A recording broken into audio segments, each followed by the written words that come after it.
Raphaël, merci beaucoup d'être avec nous aujourd'hui. Je commencerai par une première question. Est-ce que tu pourrais nous décrire qu'est-ce qui est compris exactement dans Office 365, c'est-à-dire quelles sont les applications, quels sont les appareils sur lesquels on peut utiliser Office 365 et quelles sont aussi les versions? Oui, bonjour tout le monde. Merci de m'accueillir comme ça, Pierre-Julien, c'est super gentil. En fait, je vais essayer d'expliquer au maximum selon quand je vois tout le monde, puis les questions, on les voit souvent. Fait que je vais essayer d'expliquer ça le mieux possible. Mais s'il y a quelque chose, là, comme je vous dis, levez la main, puis Christophe, probablement tu vas être capable de surveiller ça pour nous. Fait que donc, comme ça, les questions pourront être posées au fil de l'eau. Je vais essayer de vous démystifier ça ou démythifier. Donc, je vais commencer dans la structure par... En fait, je vais commencer dans la structure par Office 365 Éducation. Qu'est-ce qui s'appelle Office 365 Éducation? Là, vous voyez mon écran. Ça, c'est l'offre, je dirais, d'entreprise qu'un collège ou une université ou un établissement va prendre pour pouvoir offrir le service à toute sa population, étudiants, personnel enseignant, puis personnel aussi administratif. Donc ça, c'est pas une version personnelle, là. Donc c'est la version corporative qui est spécifique pour l'éducation que, dans le fond, certains d'entre vous dans le département TI vont avoir créé ou pas. Mais donc ça, c'est vraiment la partie, la version qui va être utilisée.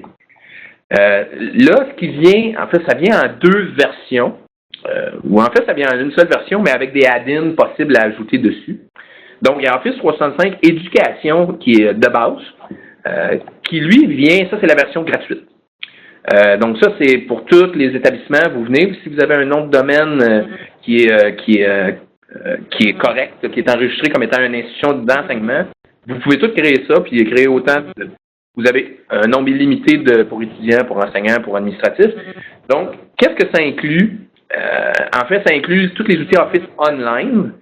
Donc, vous pouvez pas télécharger Office, mais vous avez le client Office qui est possible d'utiliser à l'intérieur du furteur. Ça inclut SharePoint au sens large, des sites.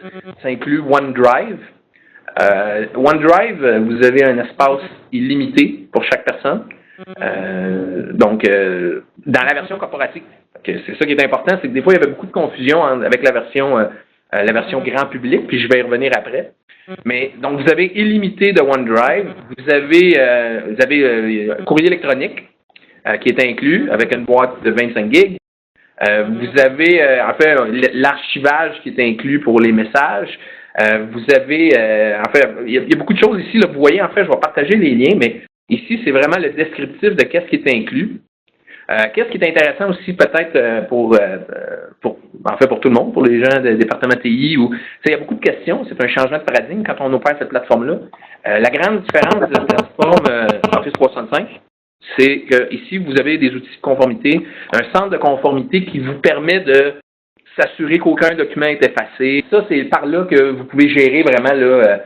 S'il y a quelqu'un qui quitte, que vous effacez le compte, que ça garde son courriel, que vous pouvez faire une recherche avancée. Mettons, ça peut arriver dans un établissement, la police arrive et vous cherchez les comptes de X, Y, Z. Fait que ça, c'est vraiment quelque chose avec lequel vous pouvez consulter 100% de l'environnement. Joël, qui a accès à ce centre de contrôle et comment obtient-on les mots de passe? Comment c'est distribué? Seulement l'administrateur. En fait, si je vous montre l'image de vos mémos, si je vais dans mon centre de contrôle, là ici, je suis présentement comme administrateur de Office 365 Éducation. Fait que donc, ça, c'est ce que les administrateurs des établissements vont avoir comme console. Ici, en bas, vous avez quelque chose qui s'appelle, là, j'ai ici, le présentement, là, ça s'appelle Compliance. C'est centre de conformité. La personne qui a le mot de passe de ça, c'est l'administrateur. Puis ensuite de ça, il peut déléguer. Normalement, en fait, on déléguerait ça à quelqu'un juridique. En fait, il est possible de déléguer ça. Mais une fois qu'on va dans le centre de conformité, ici, là, vous voyez à l'intérieur du centre de conformité. Donc, vous voyez ici le centre de conformité qui offre plusieurs fonctions, mais seulement l'administrateur Office 365 a accès à ça. Personne d'autre. Et donc, ce qui arrive avec Office Éducation, ça inclut tout ça. Je suis dans ma console d'administration, j'ai mes utilisateurs, ce que vous allez voir dans vos licences qui sont possibles, ici, là, en fait, vous pouvez attribuer les licences aux différents utilisateurs. Par défaut, là, vous allez avoir soit 2 ou 4 licences, dépendant si vous êtes EES ou non. Donc, par défaut, tout le monde va avoir ici la licence Office 365 Éducation pour enseignants, puis Office 365 Éducation pour étudiants. Ça c'est gratuit. Comme je vous disais, qu'est-ce qui vient avec ça, si vous regardez le détail? Par exemple, présentement, je me suis attribué une licence pour enseignants. Donc, qu'est-ce que ça me donne comme accès? Ça me donne accès à tout ce que je vous ai expliqué tantôt. Mais vous pourriez, comme administrateur, dire non, moi, je ne veux pas donner Exchange Online, je l'enlève. Vous avez cette flexibilité-là dans l'administration, mais ça inclut ça. Ça, c'est gratuit. Là, étant donné que moi, j'ai simulé ici dans mon environnement que j'avais signé un EES, ça fait apparaître Pro Plus pour étudiants et pour enseignants, encore une fois. Dans votre cas, ça va être, pour ceux qui ont signé, ça va être illimité. Et là, en fait, quand vous allez arriver là-dessus, qu'est-ce que ça rajoute? Ça rajoute Office Pro Plus, qui est vraiment le client Office là, le client téléchargeable que les gens vont pouvoir installer sur leur appareil comme ils veulent. Donc, c'est vraiment, les licences arrivent comme ça. Par défaut, vous avez ces deux-là, comme je vous dis, puis si vous avez le S, vous ajoutez Pro Plus. Donc, c'est vraiment, c'est tout simple que ça. Vous voyez, ça se dirige encore même sur ça. Ouais. Ça pourrait pas être du côté d'un autre?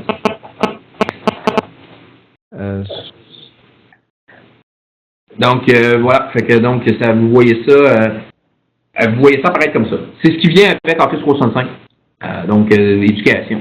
Par opposition, en fait, à l'offre grand public, qui, elle, mais ça, c'est l'offre que monsieur, madame, tout le monde peut acheter, qui n'est pas gérée, qui est individuelle. Donc, ça, c'est, je veux dire, c'est chacun pour soi un petit peu là-dedans. Qu'est-ce que moi, je suggérerais, ce que je suggérerais, moi, à tout le monde, là, le personnel enseignant ou les étudiants, c'est qu'on a une page ici là, qu'on va partager là, qui s'appelle « Je veux Office », dans laquelle les établissements qui ont signé un EES, donc qui ont le droit à Office, nous, on le met accessible. Fait que, mettons, je suis étudiant ou professeur d'un enseignement, d'un établissement, et ici, je vais dire, mettons, je vais sélectionner pour le Québec, puis, par exemple, je mets collège, bois de... On va attendre un peu. Peut-être taper trop vite. Collège Bois de Boulogne. Fait que là, je le tape. Et là, en fait, ça va valider pour voir si, vert. Donc ici, en fait, ça va être soit vert ou jaune. Quand c'est vert, c'est parce que l'établissement a signé le EES. Dans ce cas-là, le professeur, puis on l'a testé avec Christophe, là, il faut en parler, mais le professeur ou l'étudiant n'a qu'à cliquer ici. Et là, ça l'amène dans un super écran qui va arriver bientôt. Alors voilà. Et là, rentre son adresse du collège. Donc, en fait, dans le cas de Christophe, il avait rentré son adresse b2b.xc.ca. Le système va envoyer un courriel à Christophe pour valider qu'il est bien au collège. Et là, si Christophe, son adresse de courriel est valide, il va pouvoir rentrer puis ça va fonctionner. Puis là, il va pouvoir télécharger Office puis ça va fonctionner.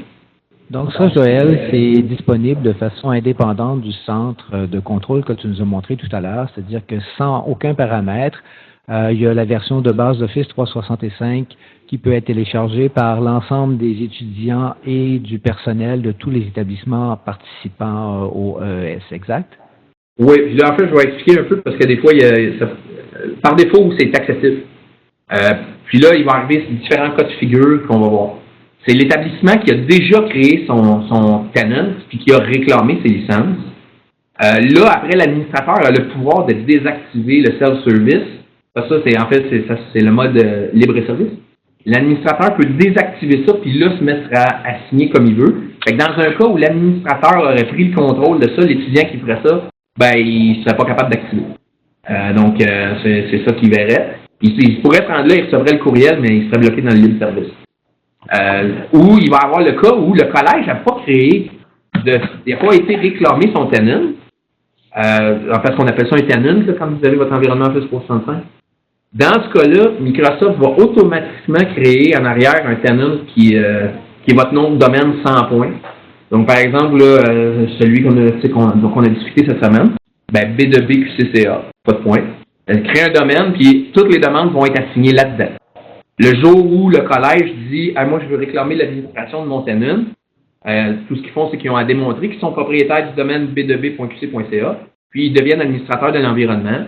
Puis là, ils peuvent aller désassigner ou là, ils peuvent gérer les licences. Mais par défaut, le libre service, là, c'est ça. Donc, tant que quelqu'un ne le désactive pas, il va rester là. Les gens vont pouvoir s'enregistrer. Sinon, en fait, vous créez votre tenant, vous avez la flexibilité de gérer ça. Okay. Donc, on comprend que par défaut, cette option est disponible pour tous les établissements. Les administrateurs pourraient choisir de la désactiver. Il y a une question tantôt, je pense que ça prend vraiment une adresse de courriel du collège pour s'inscrire et recevoir l'information. Oui. Joël, le temps file. Est-ce que tu pourrais nous expliquer sur quel type d'appareil on peut installer? Je sais qu'il y a des possibilités sur les téléphones intelligents et aussi sur les tablettes. Et puis, on a eu des questions sur deux applications complémentaires là, qui sont Project Online, Visio Pro Online. Qu'est-ce qui va arriver si vous avez, comme j'expliquais, la licence, c'est qu'automatiquement va apparaître ceci pour chacun de vos utilisateurs, obtenir Office. Okay, donc, chaque personne peut se le procurer eux-mêmes. Ils ont automatiquement, chacun de vos utilisateurs a droit à 5 installations d'Office sur des PC. Donc, 5 ordinateurs, le PC ou Mac. Là. Fait que donc, 5 versions là, desktop. Fait que, maintenant, je m'installe sur un poste à la maison, sur le poste de ma fille, sur mon poste au bureau. J'ai le droit d'en installer 5. Puis, j'ai le droit d'installer 5 mobiles sur des tablettes comme mon iPad, ces choses-là. Et j'ai aussi le droit d'installer 5 sur des téléphones, iPhone et compagnie. Fait que par défaut, ça donne 5 sur les petits appareils, 5 sur les tablettes et 5 sur les postes de travail. Chaque personne gère ses licences comme elles veulent. Là, ici, en fait, là, c'est vrai que je suis administrateur. Là. En fait, c'est possible de gérer la photo qui me bloque. Donc, ici, là, à propos de moi.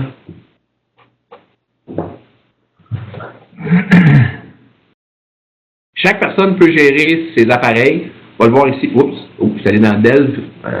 En fait, quand on va dans notre profil, là, je veux pas, vu que je suis administrateur, là, je veux pas niaiser là-dedans. Mais vous allez, si vous allez dans votre profil, vous pouvez voir combien d'installations que vous avez. Fait que si à un moment donné, vous dites, hey, cet ordinateur-là, je l'ai plus, je désinstalle. Fait que chaque personne gère ses licences. C'est 5 PC, 5 tablettes, 5 téléphones. Si on revient maintenant à ce qui est compris dans Office 365 au sujet de Project et Visio, j'ai cru voir quelque part qu'on pouvait faire une commande à coût zéro pour ajouter ces applications. En fait, ça va dépendre. Normalement, qu'est-ce qu'on voit dans le licensing, c'est que c'est pas inclus. Donc, c'est un add-on à ajouter. Qu'est-ce qui est inclus, c'est l'affaire pour remplir les feuilles de temps. Mais encore une fois, ça, vous pouvez voir, là, normalement, c'est ici que ça se passe.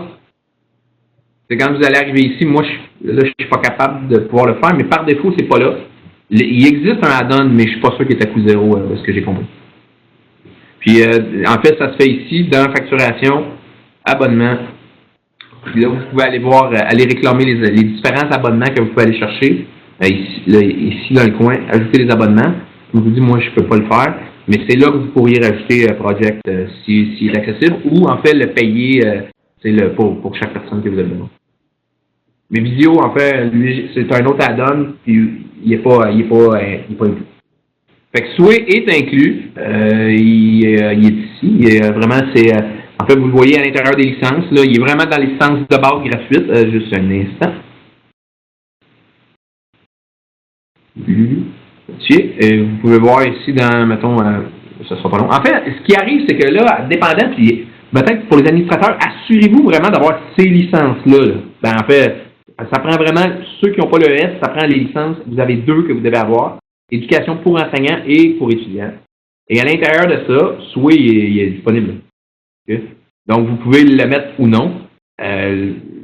Puis Pro Plus aussi, que vous pouvez peut-être ajouter, mais assurez-vous d'avoir ces bonnes licences-là, parce que certains, des fois, ils ont créé le tenant d'une façon différente, puis les licences, c'est pas les bonnes, ils n'ont pas le bon nombre. Fait qu'assurez-vous d'avoir ces noms-là, puis normalement, vous avez le nombre illimité. Si vous avez des problèmes avec ça, contactez-moi. On va vous aider à mettre les bonnes licences dans vos choses. Joël, on comprend que c'est toi, dans le fond, qui va indiquer aux responsables là, les paramètres pour entrer et pouvoir gérer ces questions-là. On a vu aussi, on voit sur les sites différentes pages de Microsoft que ce qui est compris dans Office 365, il y a une partie qui est donc dans l'info nuagique, puis il y a une partie aussi qui est téléchargeable dans les appareils. Puis on a cru voir que c'était limité à Office 2016. Donc, c'est pas possible de télécharger d'anciennes versions, exact? Non, en fait, il est possible de télécharger 2013. En fait, pour quelqu'un, ça, en fait, encore une fois, c'est contrôlé par l'administrateur. Là, par exemple, ici, moi, j'ai déterminé que c'est Office 2016 qui arrive par défaut. Mais mon utilisateur qui voudrait télécharger, il peut aller ici, comment obtenir Office 2013, puis il va être guidé là-dedans. L'administrateur peut gérer ça, encore une fois, dans l'administration, dans la section ici, ça sera pas long, dans la section paramètres de service et dans la section logiciel de l'utilisateur. Et là, ici, ben, c'est ici qu'on dit qu'est-ce qu'on veut qu'il soit accessible ou non.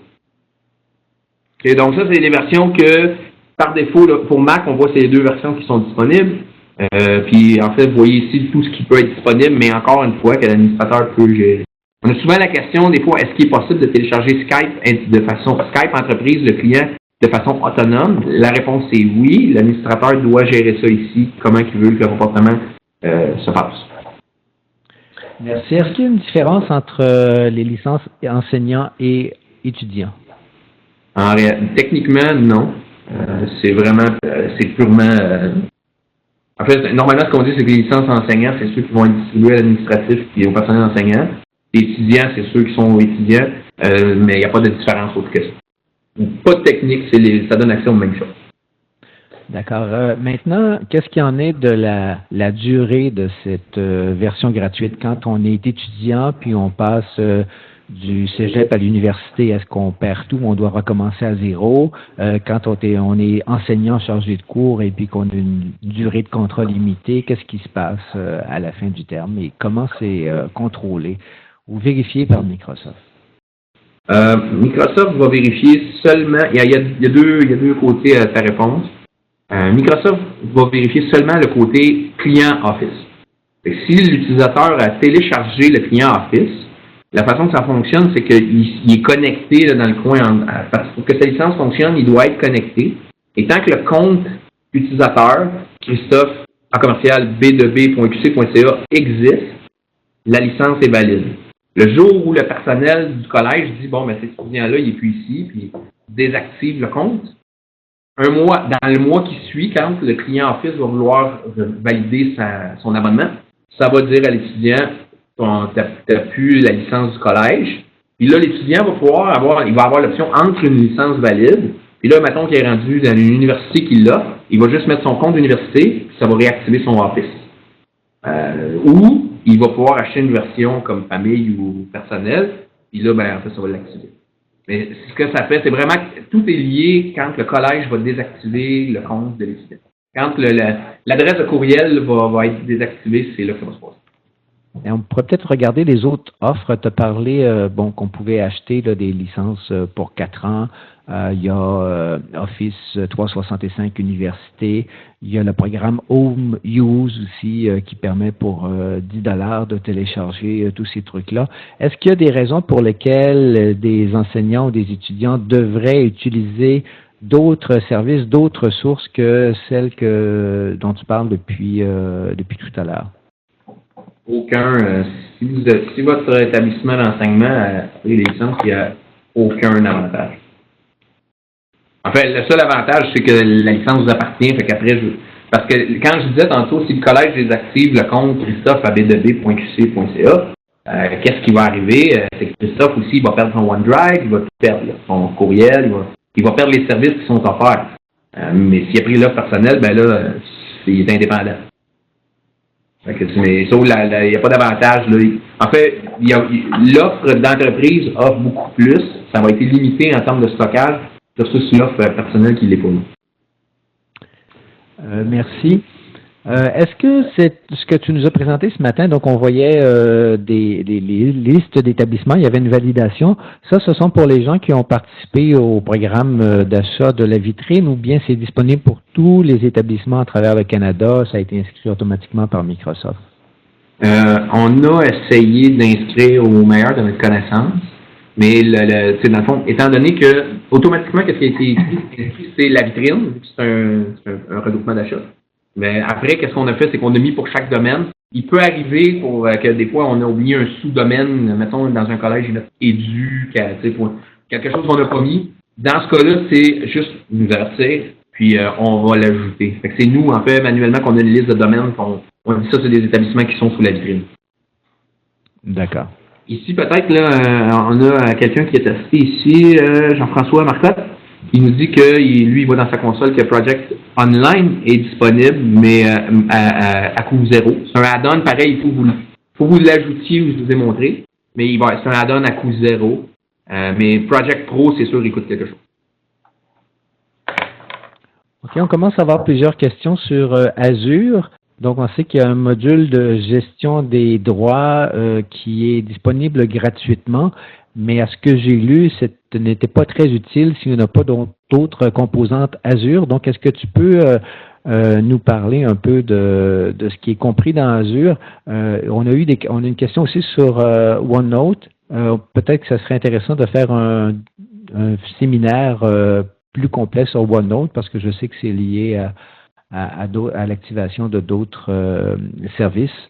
Donc, peut-être une introduction à Azure et nous expliquer qu'est-ce qui est compris, à quoi ça peut servir, qu'est-ce qui est dans l'offre gratuite et comment on peut bonifier. Oui. Les seuls services que vous avez d'Azure, en réalité, là, c'est juste les fondations qui sont incluses à l'intérieur d'Office 365. Vous avez deux morceaux qui vont être inclus, puis il y en a un, en fait, des deux qui n'est pas inclus complètement, c'est un sous-ensemble. C'est AD et RMS. Donc, Azure AD, ici, là, vous pouvez le voir en bas. Je pense que c'est ici que c'est dans Azure AD que vos comptes finissent au bout du compte. C'est quand vous allez à tous les utilisateurs que vous créez, ils vont finir dans Azure AD. Ça, si mettons vous cliquez là-dessus, ça va vouloir vous amener dans la console Azure. Au début, il faut s'enregistrer. Les gens pensent que ça va coûter quelque chose. Là, des fois, il y a un peu d'inquiétude. Ça ne coûte à rien. Vous faites le processus. Après, vous arrivez dans une pleine console Azure. Là, vous pouvez créer toutes sortes d'affaires, des VM. Tant que vous ne créez rien et que vous utilisez AD, vous ne serez pas chargé. Si, mettons, vous arrivez là et vous mettez à créer des VM puis à créer toutes sortes d'autres affaires qui sont incluses dans Azure, là, vous allez payer à l'utilisation. Donc, c'est pour ça que ça vous demande un numéro de carte de crédit. Mais sauf que si vous ne mettez rien, vous utilisez, c'est là qu'on gère Azure AD. Fait que non, là, présentement, j'ai pas activé, moi, sur cette souscription-là. Mais en cliquant là-dessus, vous arrivez dans une console AD, puis vous êtes capable de gérer là, votre directory. Ça, c'est inclus. Là, là-dedans, vous avez quelques petites choses intéressantes. Par exemple, si vous voulez faire du single sign-on avec Moodle, par exemple, ou avec, je sais pas, moi, WordPress, vous avez la possibilité de faire 10 single sign-on. Vous avez la possibilité de gérer vos groupes de sécurité aussi avancés. Vous avez la possibilité, il y a beaucoup de fonctionnalités que vous pouvez activer à l'intérieur de ça.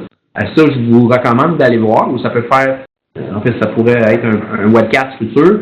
Mais la gestion d'Azure AD, là, vous avez une console complète là, que vous pouvez aller. C'est inclus, vous pouvez gérer votre Azure AD. Même joindre des postes à votre domaine, là, il y a beaucoup de fonctions sur ça. Donc, le SSO fait partie de l'offre gratuite. Exact. Le SSO avec un maximum de 10 applications. Oui, puis on nous dit que ça a été testé avec Moodle Déclic, ça fonctionne très bien. Oui, moi j'ai testé avec Moodle, WordPress, puis oui. En fait, qu'est-ce que ça fait, c'est que vous allez là-dedans, puis dans le fond, avec votre compte Office 365, vous allez cliquer sur Moodle, puis ça va vous rentrer. Est-ce que sans acheter des produits Azure, on peut quand même bénéficier d'un déploiement? Là, bon, tu as mentionné la limite de 10 single sign-on, mais est-ce qu'on peut quand même, au niveau d'un établissement, dire qu'on profite de façon optimale de Office 365? En fait, ça dépend de chacun de vous. Mais je veux dire, moi, j'irais dans Azure AD puis regarder qu'est-ce qu'il y a là-dedans. Puis, en fait, l'idée, c'est que la console est assez riche, il y a beaucoup de fonctions. Est-ce que aujourd'hui, moi, j'ai connaissance qu'il y a établissement qui profite de façon maximale, non. En fait, tout le monde utilise juste des petits bouts, mais vous avez tout d'accessible. Il y avait eu des questions sur l'hébergement, les lieux d'hébergement infonuagique, là, avec toutes les questions sur les renseignements privés, la cybersurveillance aux États-Unis. Il y a un programme là, qui est en cours de déploiement. Est-ce que tu peux nous en parler un peu? Qu'est-ce qui est compris dans l'offre dont les membres bénéficient actuellement? Présentement, en fait, actuellement, aujourd'hui, les tenants sont dans un centre de données aux États-Unis.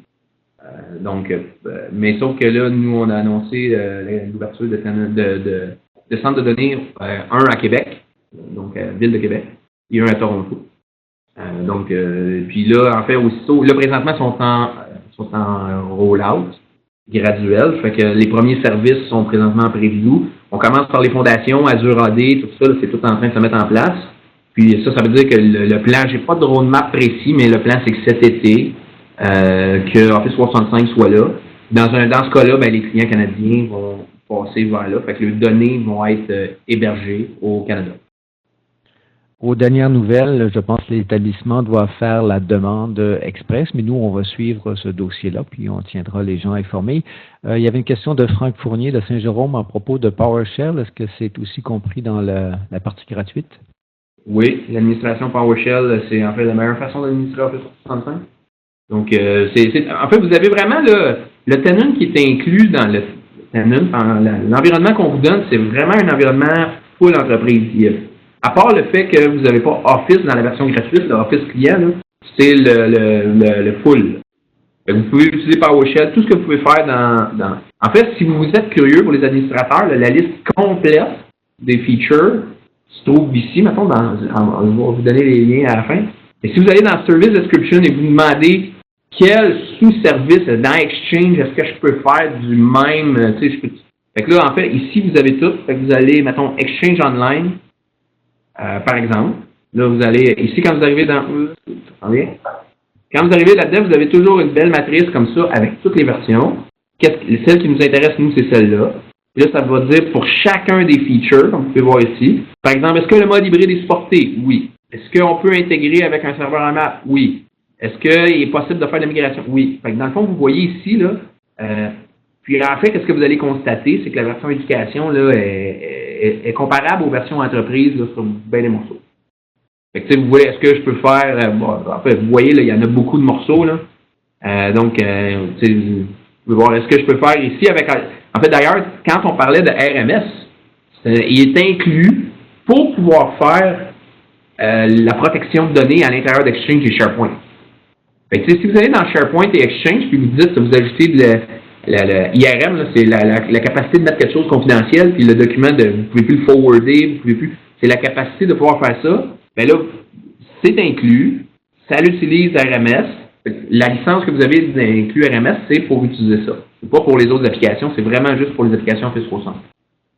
Merci. Il y a une question sur l'archivage de courriel. Je crois avoir lu que c'était gratuit. Et aussi, une question fort pertinente. Est-ce que les modules qui sont compris maintenant dans l'offre gratuite vont toujours rester gratuits ou s'il y a un risque qu'à un moment donné, on dise ça, c'est plus disponible, il faut désormais payer pour telle chose? C'est difficile. En fait, moi, ce que je vois, c'est que ça va toujours être gratuit. Mais c'est sûr que je peux pas, à mon niveau, je peux pas répondre à cette question-là. L'intention présentement, c'est qu'on met beaucoup d'emphase là-dessus. En fait, on a plus tendance à en ajouter. Si vous remarquez, en septembre l'année passée, on a rajouté l'archivage, on a rajouté toute la protection, le centre de conformité, c'était pas là. On a plus tendance à en ajouter. Donc moi, personnellement, je dirais non, mais je peux pas. Je sais pas Microsoft là, je peux pas dire. C'est pas pantoute dans les plans.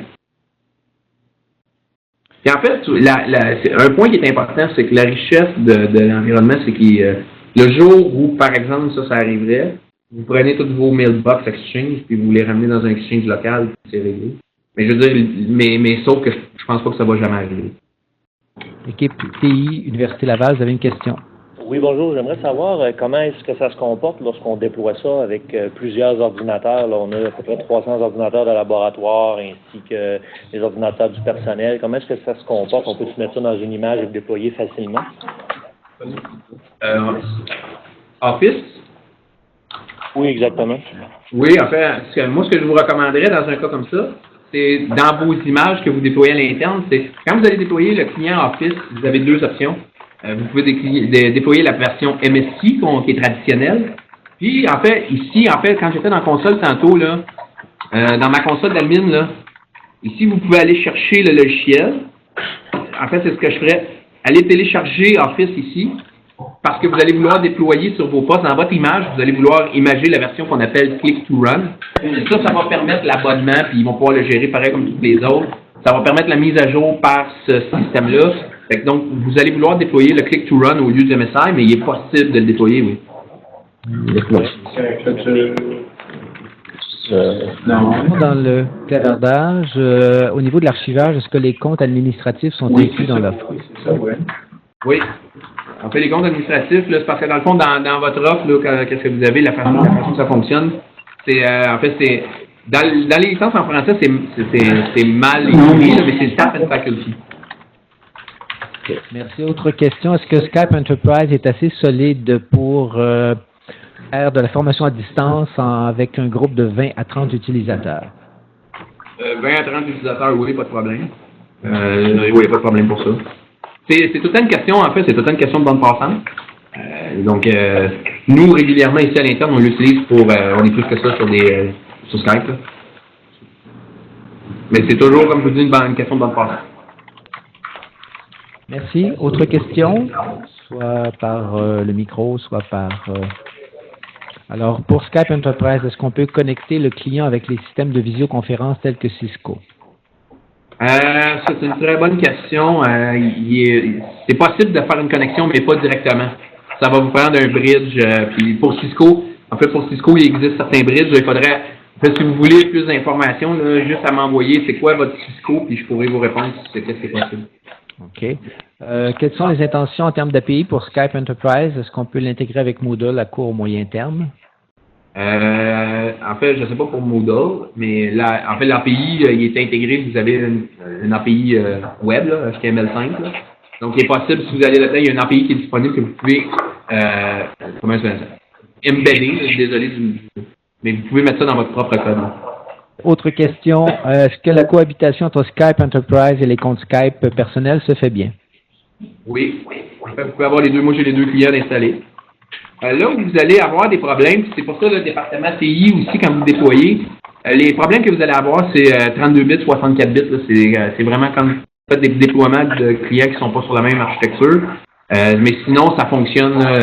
On peut avoir Skype et Skype for Business déployés. En fait, il est même possible, là, j'ai souvent la question aussi, puis je vais en profiter pour en parler ici. Il est même possible de configurer Skype, votre Skype entreprise, pour pouvoir communiquer avec vos comptes collège, pour pouvoir communiquer avec des comptes Skype grand public. Donc ça, vous pouvez faire ça ici, dans la console d'administration. En fait, dans communication externe, puis vous pouvez ici là, autoriser les utilisateurs à employer Skype entreprise pour parler avec du monde Skype. Ça doit être coché par défaut, ça ne l'est pas. Donc, si dans votre collège, souvent j'ai la question, on n'est pas capable de parler avec du monde Skype, oui, demandez à vos administrateurs d'aller cocher cette case-là, puis ça va fonctionner. Ou si, en fait, c'est ici que vous allez, si en collège, vous voulez vous parler, en fait, soit vous avez deux options, soit que vous permettez l'accès externe à tout le monde, sauf des domaines bloqués. Okay? Fait que donc, ça veut dire que par défaut, vous allez mettre n'importe quel autre domaine, ça va fonctionner. Ou, en fait, vous faites l'inverse, puis vous avez le choix entre whitelist ou blacklist. Fait que, mais ça, l'administrateur doit permettre ça. Fait que souvent, en fait, chez Microsoft, nous, c'est comme ça, puis on enregistre chaque domaine individuellement. Ce qui fait que si, mettons, je sais pas, moi, j'ai pris Bois de Boulogne comme exemple, là, mais mettons que b2b.qc.ca voulait pouvoir chatter avec Microsoft.com, moi, je l'ajouterai ici, b2b.qc.ca. Bois de Boulogne devrait faire la même chose, puis après, on peut parler. Merci. Qu'est-ce qui arrive avec les données qui sont dans le cloud des utilisateurs qui vont quitter le collège? On a un étudiant qui quitte le collège. Est-ce qu'ils peuvent transférer dans un compte personnel? Ils peuvent, mais ça va être leur responsabilité. qu'est-ce qui va arriver, c'est que le collège va devoir mettre en place une procédure là, ou une règle qui va dire à l'étudiant, ben, tu as 6 mois pour, on te laisse ton compte 6 mois pour faire le ménage ou peu importe. Là. Fait que dans le fond, vous allez devoir dire ça. Ensuite de ça, dans le fond, l'étudiant, qu'est-ce qu'il fait, c'est qu'il va prendre ses choses, il forwarder ça à son mail d'université ou à son chose perso, ou prendre ses documents puis les mettre dans son OneDrive de l'université. Mais le document, l'étudiant va faire la manipulation.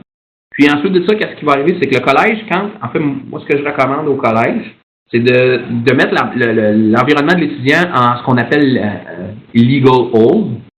À partir de ce moment-là, qu'est-ce que ça fait, c'est que ça gèle sa boîte. Fait que même s'il est désactivé, ça ne l'effacera pas pour une période que vous allez terminer.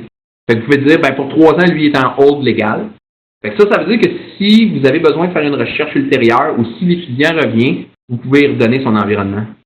C'est une façon de garder l'information parce que sinon, si vous ne faites pas de hold, quand vous allez effacer l'utilisateur de votre système, tout son stock après 30, après la durée déterminée, qui n'est pas très longue, va tout être effacé automatiquement. Et donc, ce qu'on dit, c'est que vous avez une procédure à faire, chaque établissement. Vous mettez une politique de hold, puis vous procédez comme ça. Merci. On sait que dans le déploiement de la formation à distance, là, on peut pairer Office 365 avec des environnements comme Moodle, avec la norme LTI, Learning Tools Interoperability. Est-ce que effectivement ça s'applique à l'offre gratuite? Oui. Donc, oui.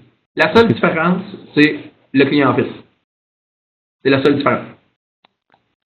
Qu'est-ce que tu peux élaborer sur la différence du client? La version gratuite, elle inclut tout. La seule différence, si vous payez, c'est la possibilité d'avoir le client Office. C'est la seule différence. On arrive presque au terme de notre séance. J'aimerais inviter Mathieu de la POP à nous présenter leur programme de formation. Mathieu? Ben, en fait, depuis, on le voit, là, c'est des outils quand même assez nouveaux, des outils de type Office 365 que la POP offre depuis plus d'1 an, des activités de perfectionnement et des activités de type cantine pour démystifier un peu la chose. Toutefois, là, depuis janvier 2016, depuis janvier tout récemment, on offre aussi des activités de formation, vraiment des activités de formation, mais qui sont dédiées à tout le personnel des établissements et tous les établissements confondus. Là. Donc, il n'y a pas de limite au fond de perfectionnement. Là. Donc, on offre des activités moyennant certains frais nécessairement, mais des activités destinées à l'utilisateur, que ce soit l'enseignant ou l'administrateur, un peu plus léger que ce qu'on a vu peut-être aujourd'hui. Là. En fait, peut-être si tu permets, Virginie, ici en bas, je vois une question que je trouve super intéressante. Donc, j'ai un Office 365 famille, puis-je communiquer avec le Office 365 du collège? La réponse est oui. En fait, l'idée, là, c'est que c'est vraiment indépendant. C'est juste un terme de licence qui fait en sorte que votre client Office qui est installé sur votre poste va fonctionner ou pas. Fait que ça, après, si vous avez votre licence personnelle, vous la payez, il va fonctionner. Mais si vous voulez vous connecter au OneDrive du collège pour pouvoir travailler sur vos documents, c'est toujours possible. Vous pouvez travailler, il n'y a aucun problème. C'est vraiment indépendant. C'est seulement la licence qui fait que le client est actif. En fait, mais la question, c'est est-ce que, dans le fond, si vous avez déjà Office Famille et que votre collège n'a pas un EES, ça veut dire que vous pouvez utiliser votre client Office pour pouvoir faire les interactions comme si le collège avait un EES. C'est vraiment ça, ça vous donne le droit d'utiliser Office client. C'est ça, des fois, la confusion, là, c'est Office 365, c'est un ombrelle de produits, mais c'est vraiment le client Office Pro Plus, mais sa licence, elle vient avec le ES ou avec famille, puis c'est tout interopérable, ces choses-là. Autant votre client Office du collège, mettons que j'ai le ES, je télécharge le client Office, je l'active avec mon compte b2b.qc.ca, puis je veux pouvoir accéder à mon OneDrive personnel, je peux le faire. Je peux, dans le fond, c'est vraiment complètement autonome, ces choses-là. Une question ici, est-ce qu'Office 365 Desktop gère plusieurs comptes? Oui. En fait, pour ceux, là je suis pas capable de vous le montrer de la manière que je suis, mais c'est facile à voir. Maintenant, dans Office, vous avez, par exemple, allez dans n'importe quel, là, je suis dans Word présent, vous ne pouvez pas le voir, mais je vais vous expliquer. Vous allez dans n'importe quel document, dans Fichier, et là, vous avez un onglet Compte. Et là, vous allez voir les comptes ici, services connectés, vous allez voir tous les comptes qui sont utilisés dans ce Office 365-là. L'important, c'est qu'en autant qu'un de ces comptes-là a une licence, fait que si vous avez votre compte personnel puis vous avez Office Famille, si vous avez un compte d'entreprise, puis en autant qu'un de ces comptes-là est associé à une licence valide, votre client Office va fonctionner. Fait que là, vous pouvez voir, là, en fait, moi, j'ai 3 comptes. J'ai mon compte de démo, j'ai mon compte Microsoft, puis j'ai mon compte personnel. Mais vous pouvez avoir, en fait, c'est cette notion-là de compte, là, vous allez dans le fichier, dans n'importe quel client Office, puis vous allez voir. Excellent. On arrive au terme de notre webinaire, oui. Donc, on peut monter à la fois notre OneDrive personnel et entreprise. La réponse est oui. Vous pouvez monter autant de clients OneDrive entreprise que vous voulez. Fait que dans le fond, la manière que ça apparaît, encore une fois, je ne peux pas vous le montrer parce que je ne partage pas mon desktop, mais ça va apparaître là, comme deux petits nuages vraiment séparés dans le menu. Ce que je vous recommande, c'est de porter attention. Dans les liens, je vais ajouter un lien vers le nouveau client de synchronisation OneDrive parce qu'ils ont fusionné avec le client OneDrive grand public. Fait que si vous déployez ça, ça va fonctionner beaucoup mieux. Puis dans le fond, vous pouvez avoir autant de OneDrive que vous voulez sur un poste. À la vitrine, un des objectifs qu'on a, bien sûr, c'est de faciliter l'intégration des technologies. Donc, on va diffuser l'information sur le fait que, par défaut, les établissements peuvent permettre le téléchargement d'Office 365 pour les enseignants et les étudiants, mais on comprend tout à fait que certaines administrations, certains services pourraient souhaiter, afin d'avoir une meilleure intégration, pourraient souhaiter de désactiver cette fonction-là. Donc, on va l'informer et c'est tout à fait votre droit. Et, même en fait, normalement, un collège qui va avoir déjà synchroniser toutes ses identités dans son espace, puis qui a déjà procédé, qui est tous les courriels ou qui est en train de faire le déploiement, normalement, moi, je désactiverais le self-service parce que de toute façon, les comptes sont créés. Fait qu'on enlève la confusion, on enlève la possibilité qu'il y ait. Mais pour le collège là, qui gère Office 365, puis que tous les étudiants sont là, puis que dans le fond, ils peuvent accéder aux licences, on désactive normalement le libre service. Merci, Joël. Donc, à nouveau, merci à tout le monde. J'espère qu'on a pu répondre à vos questions aujourd'hui. Et puis, je vous invite, on vous tiendra au courant des prochains webinaires et aussi de la disponibilité de l'enregistrement, donc l'adresse d'enregistrement et le résumé aussi. Alors, merci encore une fois, Joël, et puis bonne journée à tous. Merci.